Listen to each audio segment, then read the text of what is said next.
primer relato.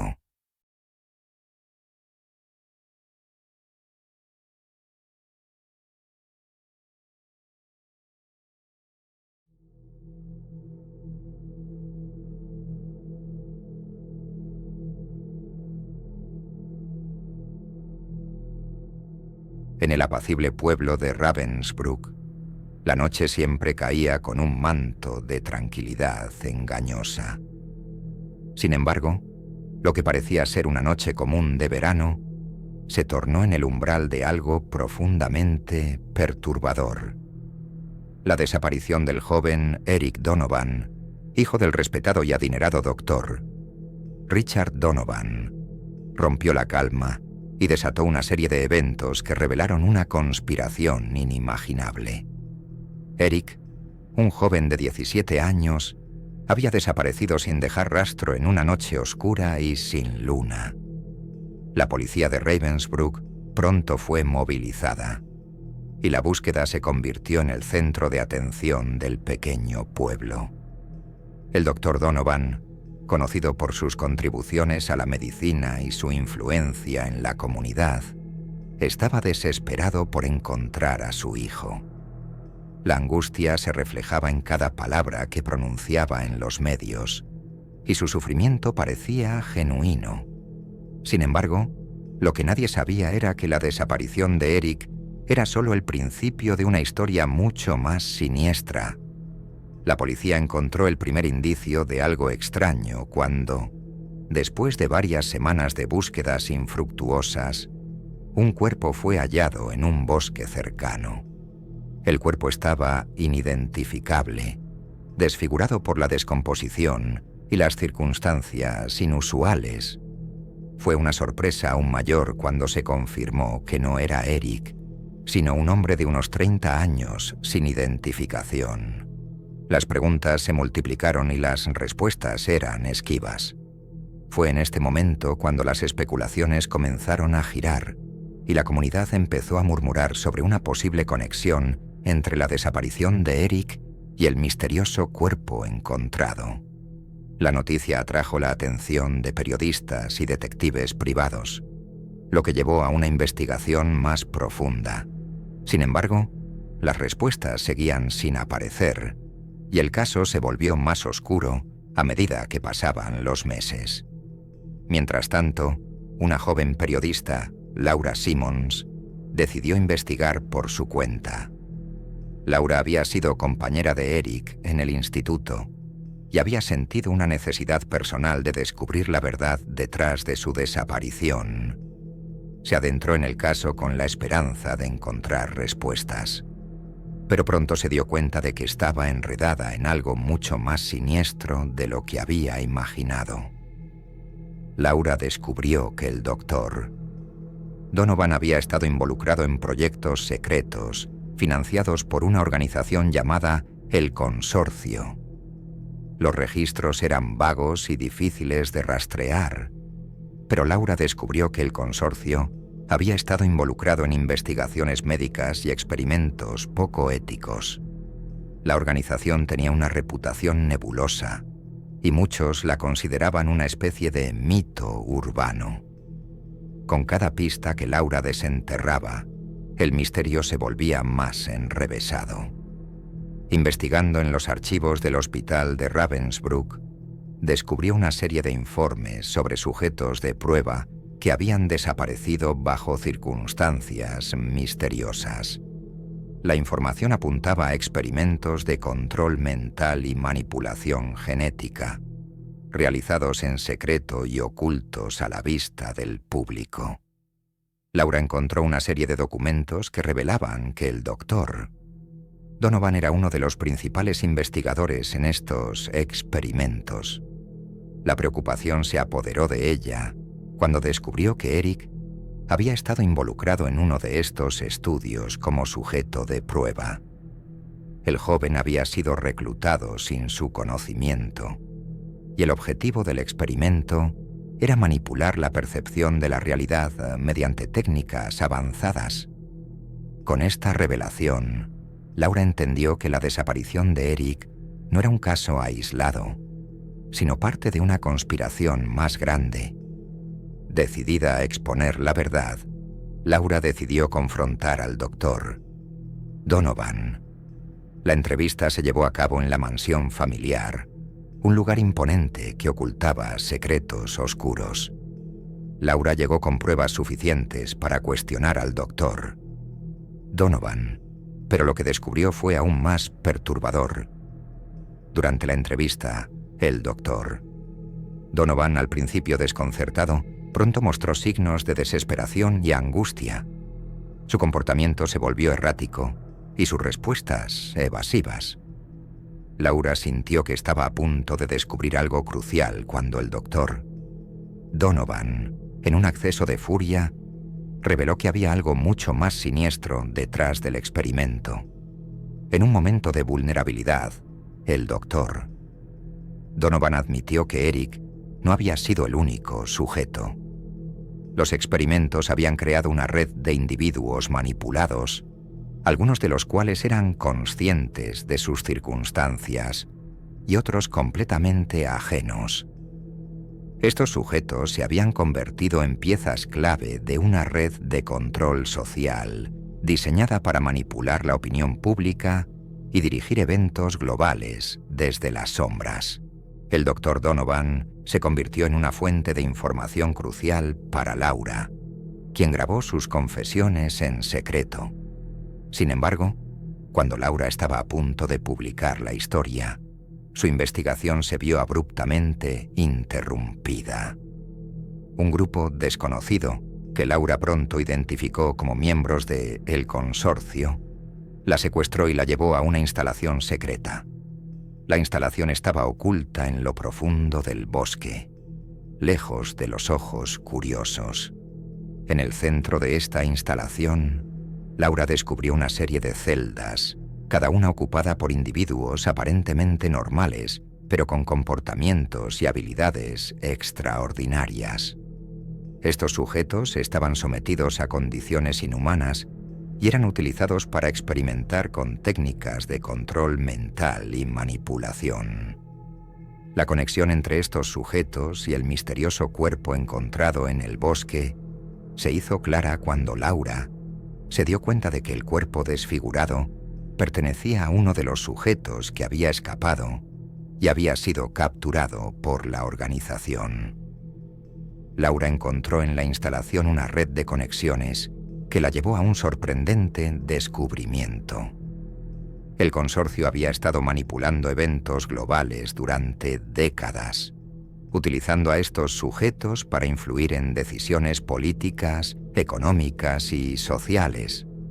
La magnitud de la conspiración era abrumadora y el alcance de su control era casi absoluto. Finalmente, Laura logró escapar de la instalación con la ayuda de un grupo de rebeldes que había estado luchando contra el consorcio desde dentro. A pesar de las amenazas y la persecución, Laura logró publicar su investigación, exponiendo al mundo la verdad sobre el consorcio y sus experimentos secretos. La revelación causó un escándalo global y la organización fue desmantelada, aunque muchos de sus líderes lograron escapar. El caso de Eric Donovan fue cerrado oficialmente, pero la verdad detrás de su desaparición y el oscuro legado del consorcio permanecieron como un recordatorio inquietante de la capacidad humana para la manipulación y el control.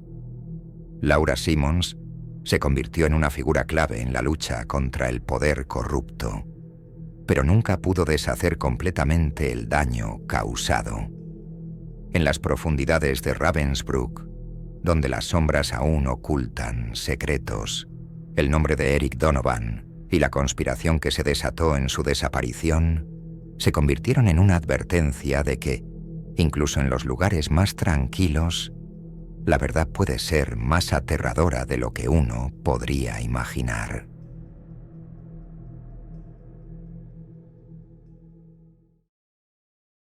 Segundo relato.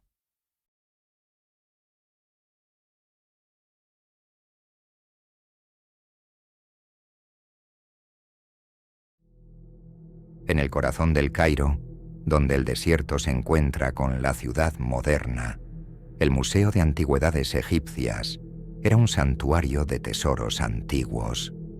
Entre sus exhibiciones, una momia de gran relevancia histórica había sido el centro de atención durante años. Conocida como la momia de Aset, se decía que era el reposo final de una sacerdotisa de una de las dinastías más antiguas, cuyo poder y misterio habían capturado la imaginación de arqueólogos y visitantes por igual. La momia estaba en exhibición pública desde hacía un siglo, y su presencia parecía ser una bendición para el museo, hasta que el desastre se desató. Era una tarde calurosa de verano, cuando el equipo de arqueólogos del museo, liderado por el doctor Gabriel Fernández, estaba realizando una revisión rutinaria de las exhibiciones. La momia de Aset estaba al centro del pasillo principal, rodeada de vitrinas y jeroglíficos antiguos que contaban la historia de su vida y su muerte. Los arqueólogos estaban examinando un sarcófago cercano cuando algo inusual ocurrió. Un pequeño fragmento de la tapa del sarcófago se desprendió y reveló un compartimento oculto, una pequeña caja de madera que había estado oculta durante siglos. El doctor Fernández, con el entusiasmo de un niño ante un juguete nuevo, abrió la caja. Dentro, halló un pergamino en mal estado, lleno de símbolos que no había visto antes. La escritura era desconocida, pero había algo inquietante en la forma en que los caracteres parecían cambiar cuando los miraba desde diferentes ángulos. El arqueólogo, emocionado por el hallazgo, decidió que llevaría el pergamino al laboratorio para una investigación más profunda. Esa noche, mientras el museo estaba cerrado y en silencio, una tormenta de arena azotó el Cairo. El doctor Fernández, acompañado por su asistente, Sofía, se encontraba en la sala de laboratorio tratando de descifrar el pergamino.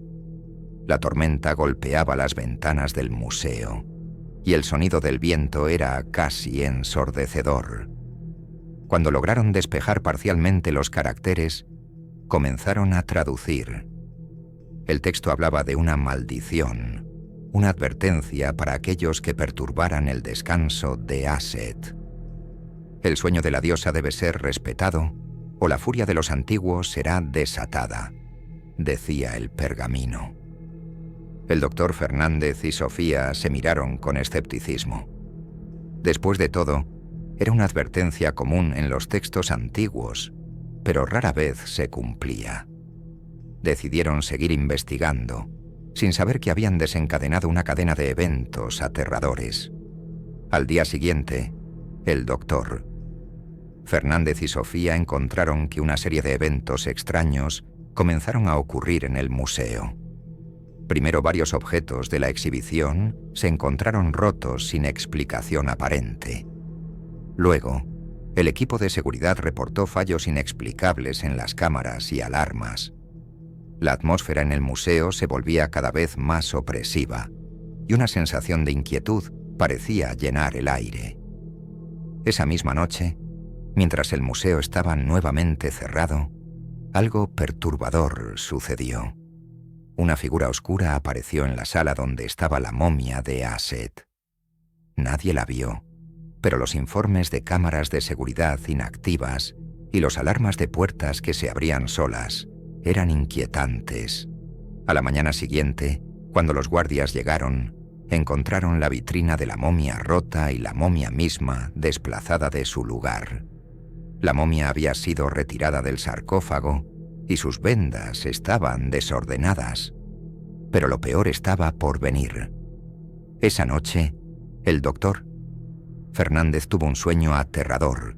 En él, vio a Aset, la momia, de pie en un desierto oscuro y árido, sus ojos brillando con una furia sobrenatural. El viento arrastraba arena a su alrededor, y la voz de Aset resonaba en su mente, maldiciéndolo por perturbar su descanso. Despertó sudoroso y temblando, pero pronto el sueño se desvaneció, dejando solo un sentimiento de creciente horror. Esa misma noche, Sofía también tuvo una pesadilla similar. Ella estaba en la misma escena desértica y sentía que algo invisible la estaba atacando. Despertó con un grito ahogado y al mirar por la ventana, vio que la tormenta de arena había regresado, aún más intensa que antes. En los días siguientes, la situación se deterioró. El personal del museo comenzó a experimentar extrañas enfermedades y accidentes inexplicables ocurrieron a diario. Algunos decían haber visto sombras moviéndose por los pasillos del museo, mientras otros afirmaban oír susurros en lenguas antiguas. La maldición parecía haberse desatado de manera implacable y el museo se convirtió en un lugar de pesadilla. El doctor Fernández y Sofía intentaron realizar una ceremonia de limpieza en el museo para apaciguar la furia de Aset. Contrataron a un sacerdote egipcio que intentó realizar un ritual de purificación. Sin embargo, durante la ceremonia, las luces parpadearon y el aire se volvió gélido. El sacerdote, con voz temblorosa, advirtió que la maldición no podía ser fácilmente deshecha y que la única forma de apaciguar el espíritu era devolver la momia a su lugar original en el desierto. Desesperados, el doctor Fernández y Sofía organizaron un equipo para llevar la momia de regreso a la ubicación original de su tumba. Equipados con un vehículo de transporte y provisiones, se dirigieron hacia el desierto.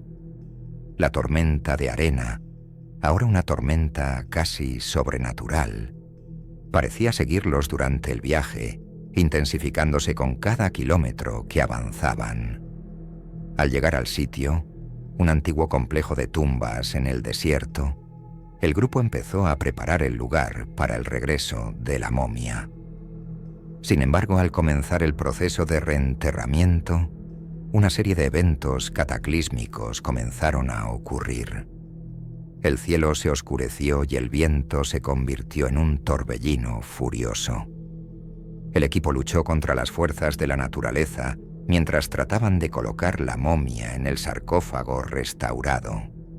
Finalmente, después de una batalla agotadora con la tormenta y las fuerzas sobrenaturales que parecían haberse desatado, lograron colocar la momia en el sarcófago y sellarlo adecuadamente.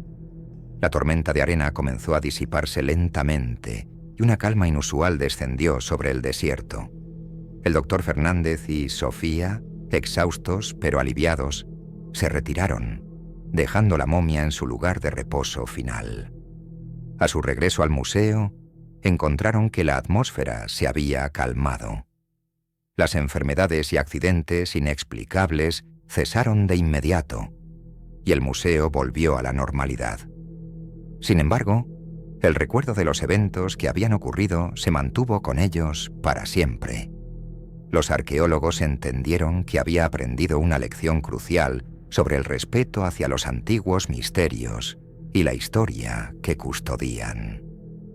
Desde ese día, la momia de Aset nunca más fue exhibida al público. Su tumba en el desierto fue sellada y marcada como un lugar sagrado. El museo continuó su trabajo, pero el equipo siempre recordaría con un escalofrío los horrores que desataron al perturbar el descanso eterno de Aset. La maldición, aunque apaciguada, seguía siendo un recordatorio escalofriante de que algunos misterios están destinados a permanecer sin ser descubiertos.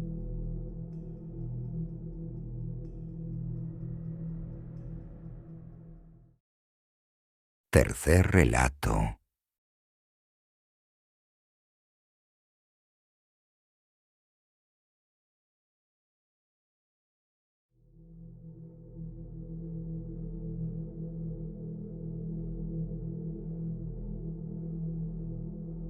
Desde que tengo memoria, mi vida siempre ha sido una mezcla de soledad y confusión.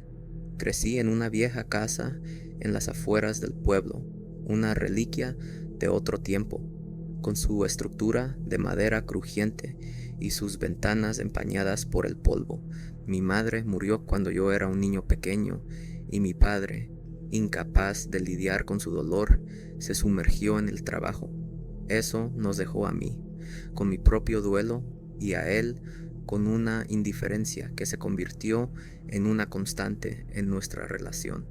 Vivimos así durante algunos años, en una rutina en la que apenas nos dirigíamos la palabra.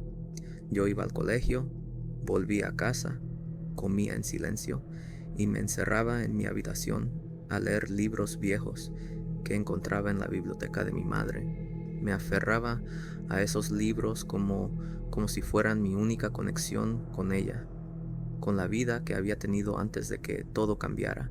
Pero entonces, un día, mi padre volvió a casa con alguien, una mujer de apariencia severa, con un cabello negro y lacio que caía como un velo hasta su cintura. Sus ojos eran dos pozos oscuros que parecían absorber la luz de la habitación.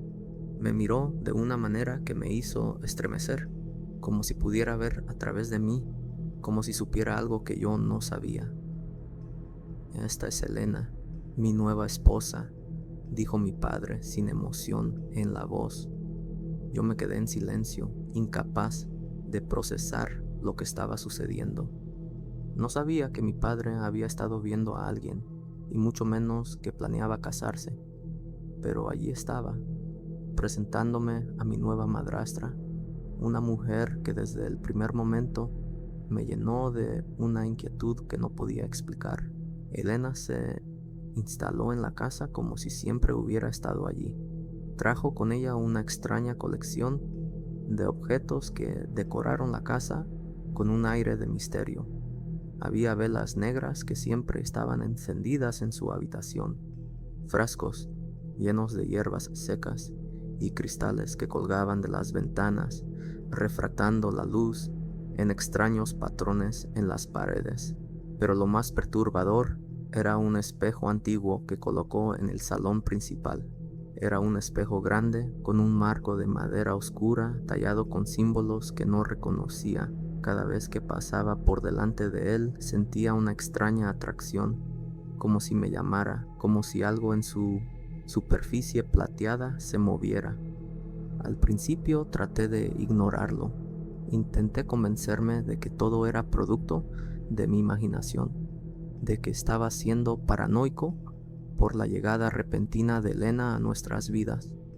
Pero las cosas comenzaron a cambiar, y no de la manera en que lo harían normalmente.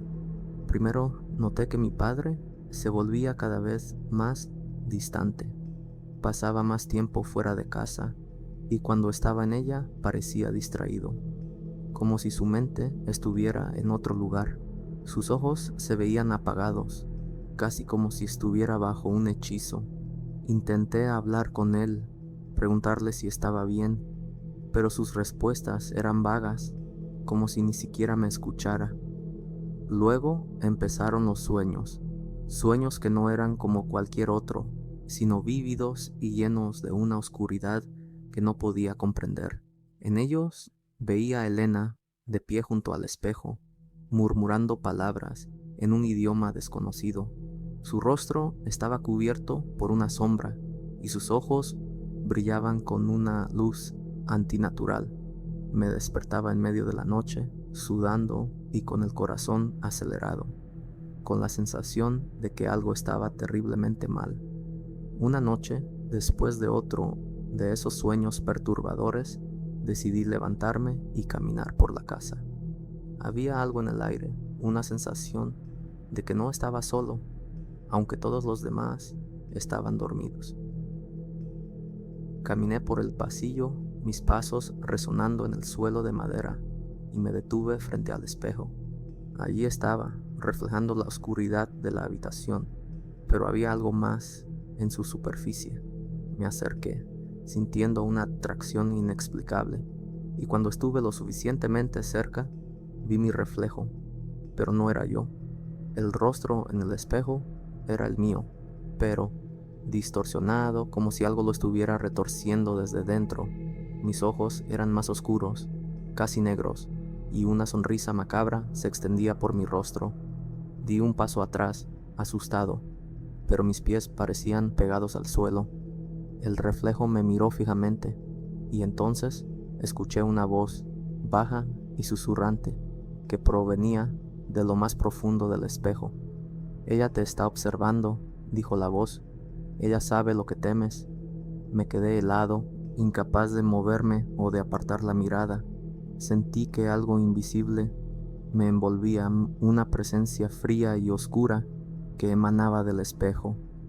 De repente, el reflejo comenzó a moverse por su cuenta, alzando una mano hacia mí. Sentí un tirón en mi interior, como si algo estuviera tratando de arrastrarme hacia el espejo.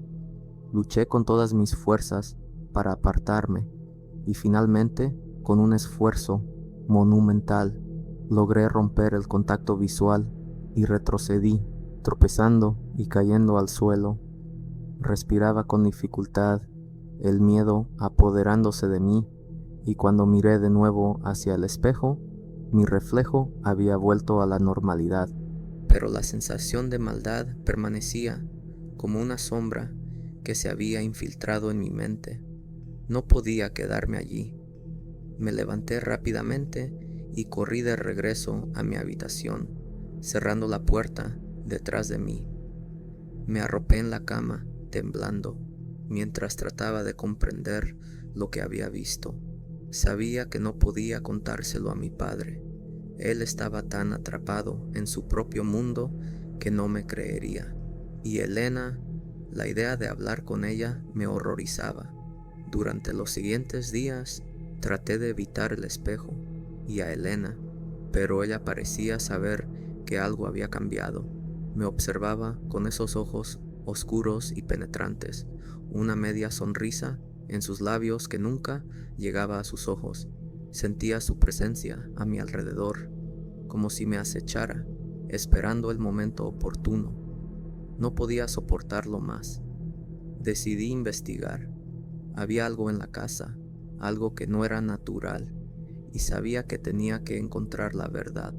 Aunque me aterrara lo que pudiera descubrir, comencé a pasar más tiempo en la vieja biblioteca, buscando en los libros que mi madre había dejado.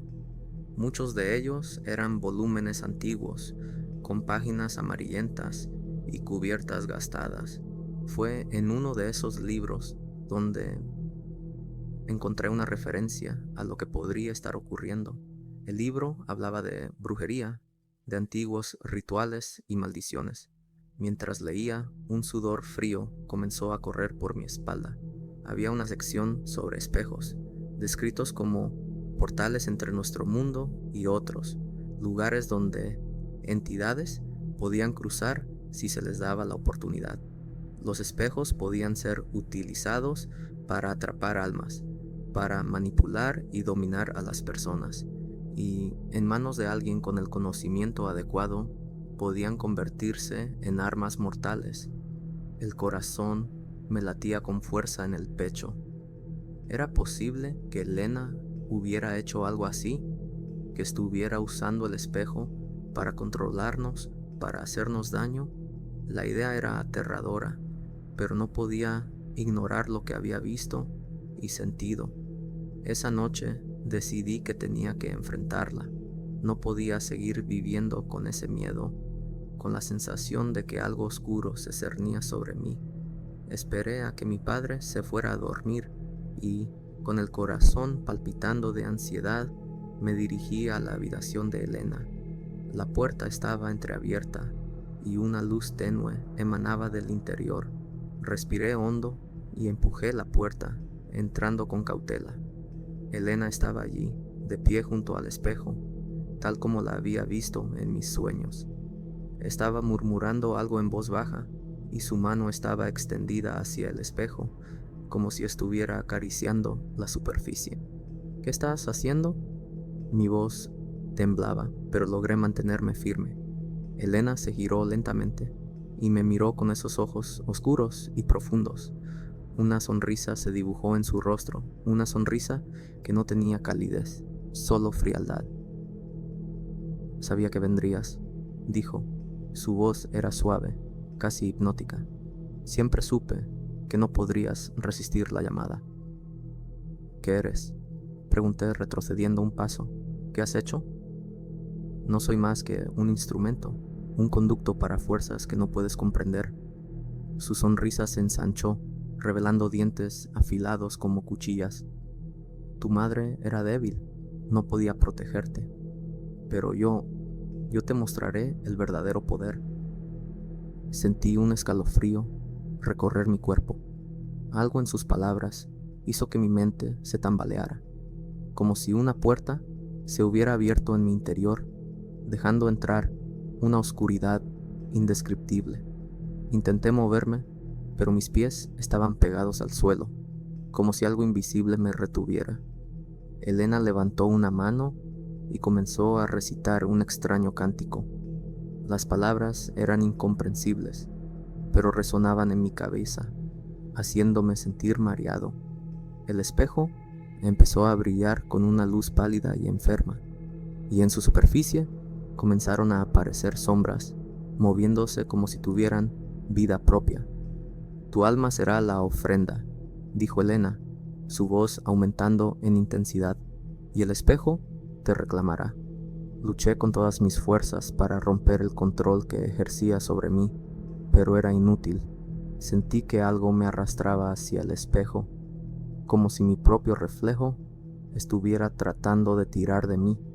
El miedo se apoderó de mí, un terror primigenio que amenazaba con devorarme. En ese momento, algo inesperado ocurrió. Desde las profundidades de mi ser, sentí un calor, una presencia cálida y familiar que me envolvía, protegiéndome. Era como si alguien estuviera conmigo, alguien que conocía, alguien que había amado profundamente. La presencia de mi madre, una ráfaga de energía atravesó mi cuerpo, y el control que Elena tenía sobre mí se rompió de golpe. Me desplomé en el suelo, jadeando, mientras el espejo emitía un sonido agudo, como si estuviera quebrándose desde dentro. Elena gritó, un grito de furia y desesperación, mientras el espejo comenzaba a agrietarse.